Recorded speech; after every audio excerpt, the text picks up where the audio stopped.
광야라는 이 단어를 여러분들은 어떻게 생각하는지 모르겠어요. 요즘은 아이돌 그룹 그 노래 가사에도 광야라는 단어가 많이 나온대요. 그래서 9시 뉴스에 나왔더라고요. 그 가수들이 생각하는 광야와 성경의 광야는 물론 전혀 다른 개념의 광야겠지요. 성경의 광야라는 것은 어떤 개념이냐고 하면은 하나님의 인도가 없이는 살 수 없는 것이 광야입니다.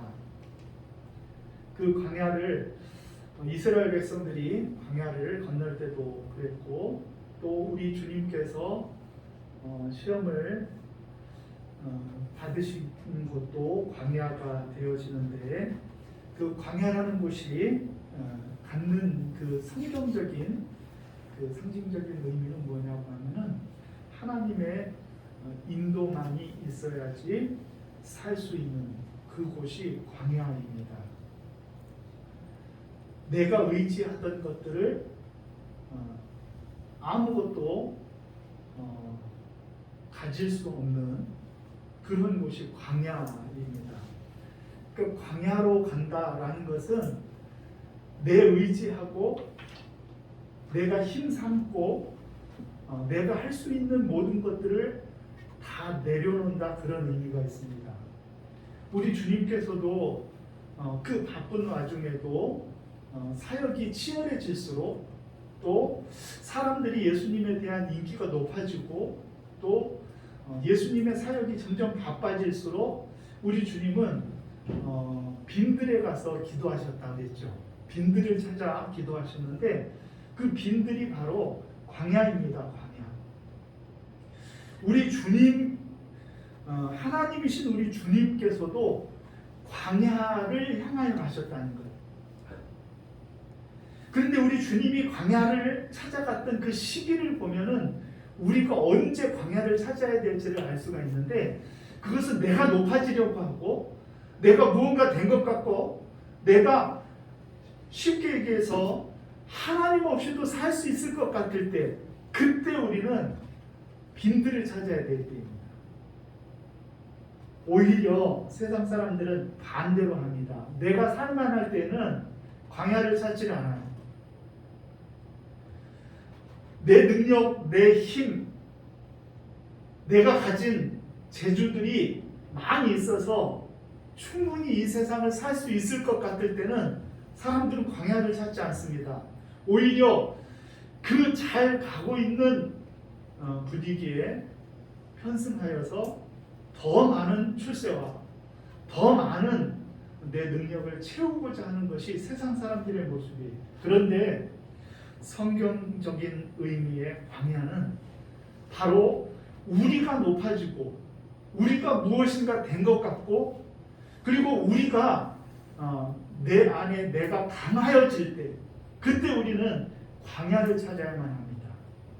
광야를 찾는다는 것은 내 모든 것들을 다 벗어버린다는 말이에요. 다 내려놓는다는 말입니다. 내 것을 가지고는 생명도 부지할 수 없고 내 것을 가지고는 아무것도 할 수 없는 그런 상태로 내 자신을 홀로 만들어가는 것, 그것이 광야를 찾는 성경적인 우리들의 모습이 되어야만 합니다.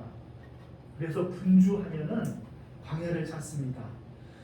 분주함 가운데 들을 수 없는 하나님의 미세한 음성, 그 세미한 음성을 듣기 위하여 우리는 광야로 가야만 합니다. 세상이 너무나 우리를 바쁘게 몰아치려고 할 때 우리는 광야를 찾습니다. 세상의 요구와 세상의 방법과 세상에 추구하는 것들이 우리를 엄몰해 버리기 전에 우리가 어떤 삶을 살아야 될지를 알기 위하여 우리는 광야를 찾아야만 합니다.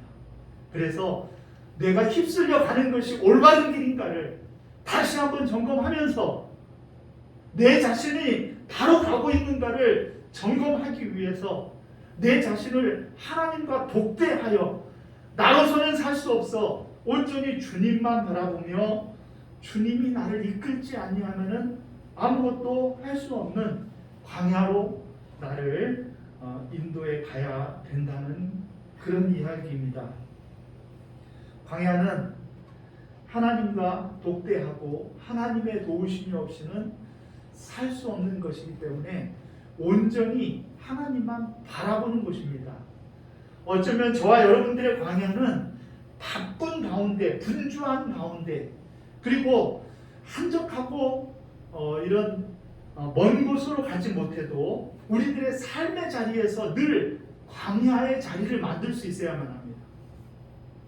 먼 곳을 간다고만 광야가 되어지는 것이 아니라 가까운 내 집, 내 방에서도요, 우리는 광야를 만들 수가 있는데 그 광야, 내가 만드는 광야, 내가 찾아야 되는 광야는 그곳은 모든 세상의 소리를 차단하고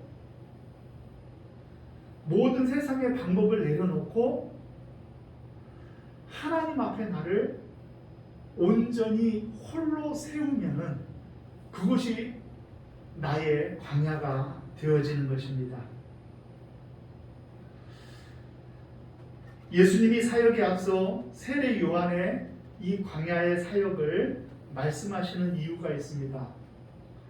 그것은 디베리오 황제가 통치하던 그리고 15해 되던 그때에 이 일이 이루어졌다 이렇게 말씀하고 있죠.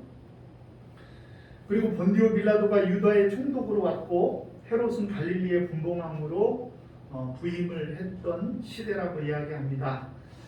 세상의 통치자들이 각기 자기의 자리에서 백성들을 통치하던 그런 시대였는데 그때 2절에 보면은 안나스와 가야바라고 하는 두 사람이 대제사장으로 있다라고 이야기합니다.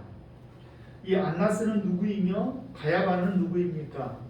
요한복음 18장 13절 말씀에 보면은 안나스는 가야바의 장인입니다. 즉 이 안나스라는 사람이 실질적인 대제사장의 역할을 하고 있고 가야바라는 사람은 당대의 대제사장이지만 장인 가야바의 영향하에 있습니다. 그러니까 대제사장은 언제든지 몇 명이죠? 대제사장은 한 명만 있어야 되는데 오늘 말씀이 안나스와 가야바가 대제사장으로 있다 이렇게 얘기하고 있는 거예요.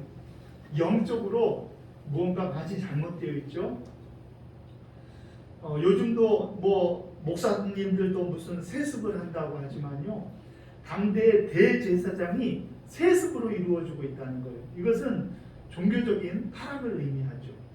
그래서 가야바가 대제사장이지만 안나스가 실권을 휘두르던 그 시기, 영적으로 문란하고 그리고 하나님 앞에 영적인 혼탁함이 있는 그 시기, 그때 무엇이 임하느냐 하면은 하나님의 말씀이 빈들에서 사가랴의 아들 요한에게 임했다라고 이야기합니다.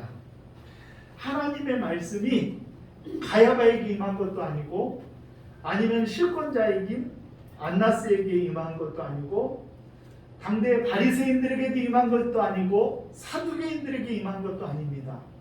사내들인 공회에 임한 것도 아니고 왕궁에 임한 것도 아니고 성전에 임한 것도 아니라 어디에 하나님의 말씀이 임합니까?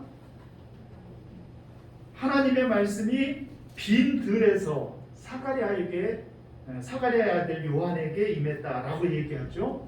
그 빈 들이 어디입니까? 그 빈 들이 바로 광야입니다. 그래서 이사야의 말씀을 인용하면서 4절에 광야에서 외치는 자의 소리가 있을 것이다 말씀하시는데 이 빈들이 광야와 같기 때문입니다. 심지어 세례 요한이 지금 세례를 베풀고 사역을 하는 곳은 요단 강가입니다. 요단 강가에서 세례를 주고 있거든요. 그런데도 하나님의 말씀이 요단 강에 임했다 얘기하지 않고 빈들에 광야에 임했다라고 말씀하시는 이유가 있습니다. 물론 세례 요한이 광야에서 주로 지냈기 때문도 있지만 하나님의 말씀이 빈들에 임해서 하나님의 말씀이 이제 요한을 통하여 선포되어졌다는 것이 의미가 있기 때문에 그렇다는 것입니다. 하나님의 말씀이 교회나 성전이나 또는 사내들인 공회 같은 그런 유대인들의 공동체 가운데 임하지 아니하고 빈들에 임한 것, 그것이 바로 하나님이 우리로 빈들을 향하게 하시는 그런 하나님의 뜻과 하나님의 섭리가 그 가운데 있다는 것입니다. 엘리야와 같은 훌륭한 선지자도 그가 이제 번아웃 되어지고 자기 자신이 너무나 힘들고 어려울 때 어디를 향했습니까? 그가 내리달려서 광야로 갔습니다. 광야로 가서 그 홀로 되고 아무도 없는 곳으로 가서 자신의 영적인 체험을 이제 그 광야에서 이루었던 것을 볼 수가 있습니다. 주님께서도 물론이거니와 이제 광야라는 곳은 하나님의 말씀이 머무는 곳이 광야가 되어집니다. 그렇다고 해서 그 광야가 화려하고 좋은 곳이냐, 지내기 좋은 것이냐, 결코 그렇지 않습니다. 오히려 목숨을 앗아갈 수도 있고 위험한 곳이고, 그리고 아무것도 볼 것이 없는 것이 광야입니다. 그런데 왜 광야에 하나님의 말씀이 임합니까? 그것은 그 광야가 이제 우리를 의지하는 것들이 아무것도 소용없는 무용지물화 되어지는 그곳이기 때문에 하나님의 말씀이 거기에 임하는 것입니다. 그러므로 우리는 광야로 나아가서 주님의 말씀 앞에 나를 세우는 저와 여러분들이 되어야 될 줄로 믿습니다. 하나님의 말씀은 분주한 곳에 임하지 않고, 하나님의 말씀은 나의 인기가 막 높아지는 곳에 있지 않고, 하나님의 말씀은 내가 성공하고 잘 되는 곳에 있지 않고, 하나님의 말씀은 언제든지 하나님과 내가 독대하고 하나님과 나만이 함께 할 수 있는 그런 광야와 같은 곳에 하나님의 말씀이 임한다라는 것을 저와 여러분들이 기억하시기를 주의 이름으로 축원합니다. 하나님의 말씀이 임할 때 하늘이 열리고 성령이 강림하시며 하늘로부터 소리가 나기를 이는 하나님의 아들이라 라는 말씀이 임하지 않습니까? 그러므로 하나님의 말씀이 임하는 곳에 우리들이 갈 때 우리는 그 말씀이 우리를 이끌어 가게 되어지는 놀라운 역사가 있게 되어집니다. 하나님의 말씀이 우리를 이끌 때 우리는 하나님의 인도하심을 받을 수가 있습니다.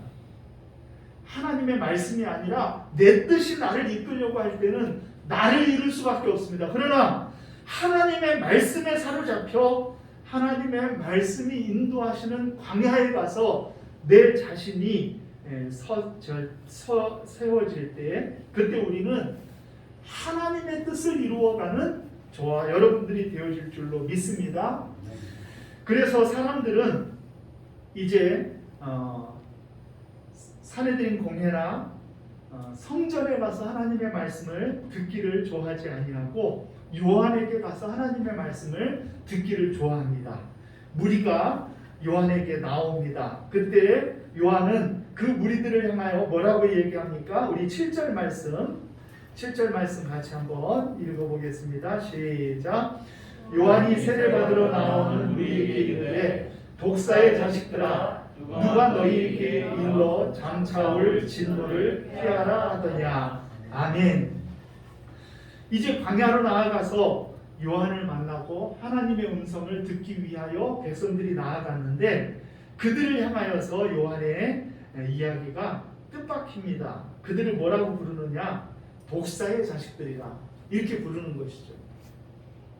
독설이죠. 독설. 요즘 말로 얘기하면 독사의 자식들아 너희에게 장차올 진노를 어떻게 피하려고 하느냐, 그렇게 묻는 것이죠. 그런데 그런 이야기를 세상 속에서 들었으면은 내가 왜 독사의 자식들이냐고 화내고 분내었을 텐데, 세례 요한이 독사의 자식들이라고 얘기하는데도 사람들이 실망하여 물러가지 않습니다. 오히려 요한에게 더 나와서 자신들이 어떻게 해야 구원을 얻을 것인지, 어떻게 해야 변화되어질 수 있는 것인지를 이제 더욱더 요한에게 와서 묻게 되어지는 것입니다. 그 무리를 향하여서 요한은 이야기합니다. 도끼가 나무 뿌리에 놓였으니 좋은 열매 맺지 아니하는 나무는 찍어 불에 던지우리라 라고 이야기합니다. 그러므로 8절에 보면은 회개에 합당한 열매를 맺고 속으로 아브라함의 아들이다 하고 너무 안심하지 말고 이제는 하나님이 이 돌들로도 능히 아브라함의 자손이 되게 할 수 있으니 너희들이 회개하고 돌아오라 그렇게 이야기합니다. 그때 무리들이 이제 자신들을 독사의 자식이라고 부르는 그 요한에게 어떻게 하면 무엇을 하면 되겠습니까? 하고 무리들이 10절에 물을 때 11절에 이렇게 답을 합니다. 같이 한번 11절 읽습니다. 시작. 대답하여 이르되 옷 두 벌 있는 자는 옷 없는 자에게 나눠줄 것이요 먹을 것이 있는 자도 그렇게 할 것이니라 하고. 아멘. 이 말이 무슨 말입니까? 옷 두 벌 있는 자는 옷 없는 자에게 한 벌을 나누어 줘 버리라고. 먹을 것이 많은 자도 그 남는 먹을 것을 어떻게 하라고요? 먹을 것 없어서 힘들어하는 사람들에게 나누어 줘 버리라고 그렇게 이야기합니다. 그게 무슨 말이죠? 저는 옷이 너무 많아가지고 걱정이에요. 바자회를 한번 하든지. 그런데 그 옷이 같이 입고 좀 비싼 옷은 없고 10,000원에 몇 개씩 막 이렇게 하면은 막 욕심내가지고 막 사놓고 상표도 안 뜯는 옷도 입고 그래가지고 집사람한테 한 소리 듣고 하거든요. 여러분들은 어때요? 옷 한 벌뿐인 분 여기 옷 한 벌뿐인 분 계셔요? 없죠? 그럼 두 벌 이상이면 어떻게 해야 됩니까? 교회 앞에다가 다 가지고 나와서 나눠줘야 되겠네요? 아니 분명히 세례 요한이 하나님의 말씀이 임해가지고 이 얘기하고 있잖아요. 옷 두 벌 있는 자는 어떻게 하라고요? 한 벌을 나눠주라고 하잖아요. 먹을 것 여러분들 많이 있죠? 먹을 것 많이 있는데 그 먹을 것 내가 먹고 내가 먹을 것 외에 남는 것은 어떻게 하라고요? 다 나누어 주라는 거예요. 그러면은 이 말씀이 무슨 말입니까? 그 의미가 무엇이죠? 아주 청빈한 삶을 살아라 그런 의미인가요? 물론 그런 의미도 되어지겠지만 이 말씀이 이제 가진 의미는 무엇입니까? 그것은 우리들의 삶의 목적이 여기가 되어서는 곤란하다는 거예요. 잘 먹고 잘 입고 그리고 세상 사람들이 부러워하는 그런 것에 우리의 마음을 두고 살아서는 안 된다는 거예요. 우리의 삶의 방향을 바꿔야 된다는 거예요. 우리는 세상 사람들은 그렇게 생각하잖아요. 많이 가져도 더 많이 가진 사람들을 보면서 더 많이 갖고 싶었고 권세가 많은 사람들도요. 그 정도면은 아주 엄청난 권세인데도 더 큰 권세를 얻기 위하여서 달려가는 것이 세상 사람들이잖아요. 그렇잖아요. 그런데 세례 요한이 지적하며 이야기하는 것은 무엇이냐고 하면은 여러분들의 삶의 방향이 여러분들의 삶의 물줄기가 바뀌어야 된다는 거예요. 무엇을 먹을까 무엇을 입을까 그것에 마음을 두고 살았던 여러분들의 인생을 바꿔야 된다는 거예요. 그의 나라와 그의 의를 위하여 살아가는 삶으로 바꿔야 된다는 거예요. 단순히 옷이 많으면 옷을 나누어 주는 삶이 아니라 여러분들의 삶의 방향 자체가 잘못되었으니 바꾸라는 그런 이야기입니다. 구체적으로 세리들이 나와서 묻습니다. 세리들이 나와서 물었을 때 세례 요한이 뭐라고 얘기하죠? 13절 말씀 한번 세리들에게 준 이야기입니다. 시작. 이르되 부가된 것 외에는 거두지 말라 하고. 아멘. 세리들은 부가된 것 외에는 거두지 말라 이야기합니다. 전에도 이야기한 것 같은데 당시에 그 세리들의 월급이 얼마였죠? 월급이 있었어요, 없었어요? 월급이 없다 그랬잖아요. 그렇죠? 당시에 세리들은 월급이 없어요. 그리고 월급이 없으면 어떻게 삽니까? 로마에서 정한 세금이 있는데 그 세금 이상으로 거둔 그것을 로마에 바치는 것 외에 자기의 수입으로 담는 거예요.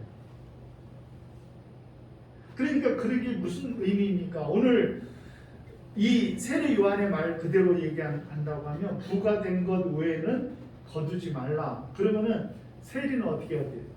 손가락 빠르고 살아야 돼요. 손가락 빠르고.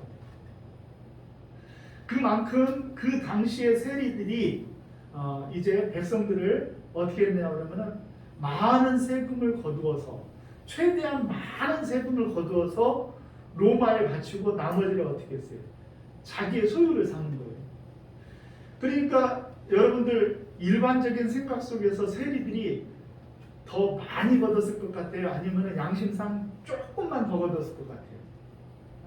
당시 사람들이 그냥 기본적으로 생각을 해봐도 더 많이 걷고 싶었겠죠? 더 많이 걷었을 거예요. 그래서 그 당시에 세리라 하면은요, 그 사람은 창기와 죄인과 동일어예요. 동일어. 당시의 죄인들과 동일한 언어로 세리들을 불렀던 거죠. 그만큼 그것도 자기 백성들의 고륙을 빼서 자기가 착복하고 자기가 먹고 사는 그런 것들에 대해서 백성들의 감정이 좋지 않을 수밖에 없었다는 것이죠. 어떤 세리는요 양심적이어서 정말 꼭 필요한 만큼만 더 걷어서 자기의 생활을 유지하고 그리고 자기의 월급만큼만 더 거둘 수도 있어요. 그렇다 할지라도 그 세금을 내는 사람들의 입장에서는 세리들이 좋게 보이지 않는 것이죠. 앞잡이로 보이는 것 같고 일제시대처럼 일제의 앞잡이처럼 보이는 그것이 세리들의 모습이었기 때문에 그 세리들에게 오늘 요한이 이야기합니다. 부과된 것 외에는 거두지 말라 하고, 그러니까 이 말은 이제 로마에서 예를 들어서 10을 거두라고 하면은 생활하는데 2가 든다고 하면 12를 거두는 그것을 이야기하는 거예요. 정당한 요 외에는 더 거두지 말아라 라는 것이죠. 군인들은 어떻습니까? 14절 같이 한번 읽습니다. 시작. 군인들도 물어 이르되 우리는 무엇을 하리이까 하매 이르되 사람에게서 강탈하지 말며 거짓으로 고발하지 말고 받는 금요를 족한 줄로 알라 하니라. 아멘. 군인들도 역시 자기가 받을 그 요가 있는데 그 받는 군인들의 월급이 충분하고 넉넉하지가 못한 거죠. 넉넉하지 못합니다. 그렇기 때문에 군인들이 그 당시 하는 것이 무엇이냐 그러면 강탈을 한다든지 거짓으로 이제 남의 소유를 빼앗는다든지 하는 그런 횡포를 보였는데 받는 요를 족한 줄로 알아야 한다라고 그렇게 이야기하는 것입니다. 결국은 우리들은 세상 사람들, 보통 사람들의 생각은 더 많은 것을 거두고 많은 것을 쌓아두기 위하여 사는 것이 이 세상이 전부인 사람들의 삶이라고 하면은 하나님 나라를 사모하며 그리고 하나님이 기뻐하는 믿음의 삶을 사는 사람들은 이 세상이 전부가 아니라 오는 세상이 우리의 삶의 목적이 되어져서 이제 주님과 더불어 동행하며 이 땅의 많은 소유를 이제 기뻐하고 그것으로 만족하고 그것으로 내 인생은 성공이야 이렇게 말하지 말고 어떻게 하라는 것입니까? 이제는 이 세상에서는 비록 소유가 많고 적음을 떠나 우리는 이 세상이 목적이 아니라 오는 하나님의 나라가 나의 사모하는 나라이다 라는 마음으로 살아야 된다는 것을 선포한 것입니다. 그러므로 세례 요한의 이제 선포는 회개의 세례를 베푸는 선포인데 그 회개의 세례는 그 중심이 무엇이냐 하면은 이 세상에 마음을 두고 있는 사람들에게 이 세상이 아니라 하나님의 나라의 마음을 두고 살게 하는 그런 회개의 세례가 되어진다는 것입니다. 저와 여러분들도 다 세례를 받으셨죠? 네, 세례를 받은 사람은 이제 세례 요한이 이야기한 것처럼 이 땅에 우리의 목적을 두지 아니하고 하나님 나라의 목적을 두고 살아야만 합니다. 그것이 세례의 진정한 의미인 거예요. 세례를 통하여서 우리는 내 자신은 죽고, 그리고 세례를 통하여서 내 안에 주님이 사시도록 해야만 합니다. 그것이 바로 세례 요한의 회개의 외침이고, 그리고 저와 여러분들이 사모해야 될 삶의 모습이라는 것입니다. 그 목적을 올바로 하기 위하여 우리가 어디로 가야 합니까? 광야로 가야만 합니다. 광야. 그 삶의 방향을 온전히 올바로 하기 위하여 광야로 갑니다. 내가 가는 길이 지금 잘 가는 것인가를 알기 위하여 광야로 갑니다. 내가 사는 삶의 목적이 바르고 잘 되었는가를 알기 위하여 우리는 광야로 갑니다. 광야에 가서 주님의 말씀을 듣고 우리는 마치 이제 영점을 조정하는 것처럼 내 삶의 방향을 올바로 잘 정립한 다음에 충만해진 모습으로 세상으로 나아가기를 주 이름으로 축원합니다. 이 광야가 우리 교회의 예배일 수도 있고, 이 광야가 바로 기도원일 수도 있고, 이 광야가 우리가 어느 한적한 곳 주님과 홀로 되는 곳이 되어질 수도 있고, 이 광야가 바로 주님과 매일매일 만나는 경건의 시간이 될 수도 있는데, 그 시간을 통하여 우리는 그 광야를 통하여 우리의 눈이 주님만 바라보는 놀라운 역사가 있기를 주의 이름으로 축원합니다. 어려운 찬송이지만 448장을 우리들이 다 일어나서 함께 드리길 원합니다. 이 찬양 어렵지만 이 찬양을 하는 이유는 이 찬양의 가사가 저희들에게 주는 의미가 좋기 때문입니다. 다 일어나셔서 한번 가사를 보시면은 왜 나를 깊은 어둠 속에 홀로 두시는지, 어두운 밤은 왜 그리 길었는지, 나를 고독하게 낮아지게, 세상 어디도 기댈 곳이 없게 하셨네. 그게 광야로 나가는 우리들의 모습이에요. 광야에 서 있네. 그 광야가 어떤 것이냐?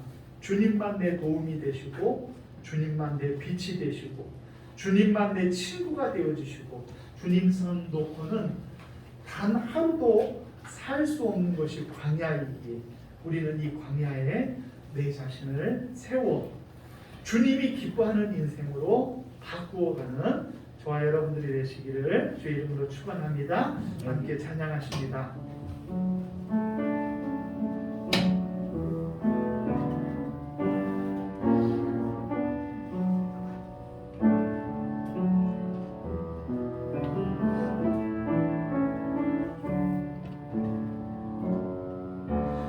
나를 깊은 어둠 속에 홀로 두시는지, 어두운 밤 왜 그리 길었는지, 나를 고독하게, 나를 낮아지게, 세상 어디 길의 곳이 없게 하셨네.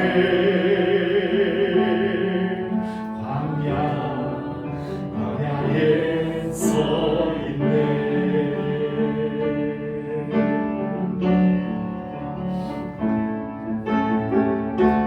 주님만 내 도움이 되시고, 주님만 내 빛이 되시는, 주님만 내 친구 되시는 광야.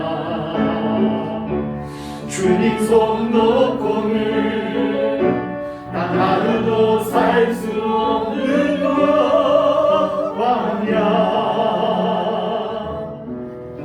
광야에 서 있네. 왜 나를 깊은 어둠 속에 홀로 두시는지, 어두운 밤 왜 그리 길었는지,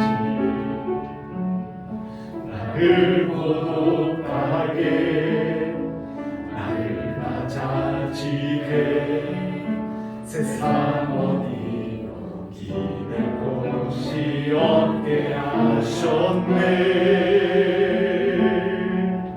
광야에 서 있네.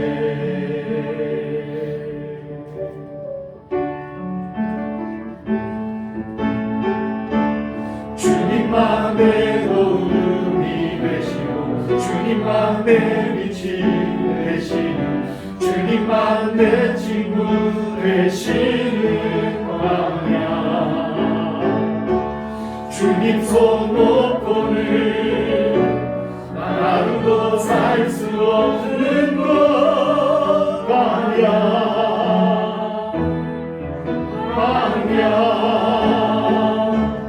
주께서 나를 사용하시려 나를 더 정결케 하시려 나를 택하여 보내신 그곳 광야. 성령이 내 영을 다시 태어나게 하는 것 광야. 광야에 서 있네.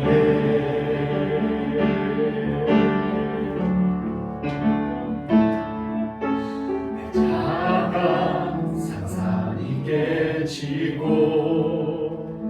빠지려 했던 내 꿈들도 주님 앞에 내려놓고 오직 주님 뜻만 이루어지기를 나를 통해 주님만 드러나기를.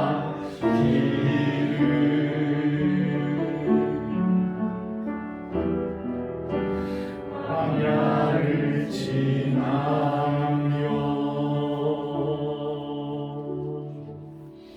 아멘.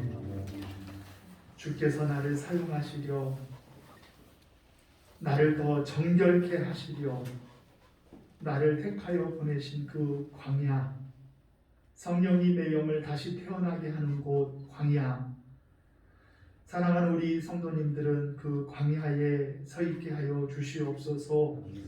내 자아가 산산이 깨어지고 높아지려 했던 내 꿈들도 주님 앞에 내려놓는, 그래서 오직 주님만 이루어지기를, 나를 통해 주님만 드러나기를 사모하는 그 광야에서 말씀에 충만함으로 우리 주님이 기뻐하시는, 나를 통하여 이루시기를 원하시는 주님의 뜻을 발견하고 결단하고 일어서는 그 광야에 우리를 세워 주시옵소서. 이제는 우리 주 예수 그리스도의 은혜와 하나님 아버지의 사랑하심과 성령님의 감화 감동 위로 교통 역사하심이 주 앞에 나와 말씀 앞에 광야에 내 자신을 세워 나는 산산이 부서지고 나를 통하여 주님만이 사시는 귀한 삶을 살기로 다짐하고 일어서는 우리 사랑하는 성도님들 머리머리 우애와 저들의 가정과 저들의 자녀들과 하시는 사업과 일터 위에, 그리고 우리 사랑하는 교회와 이 나라 이 민족 세계 열방 위에 이제로부터 영원토록 함께 있을지어다. 아멘.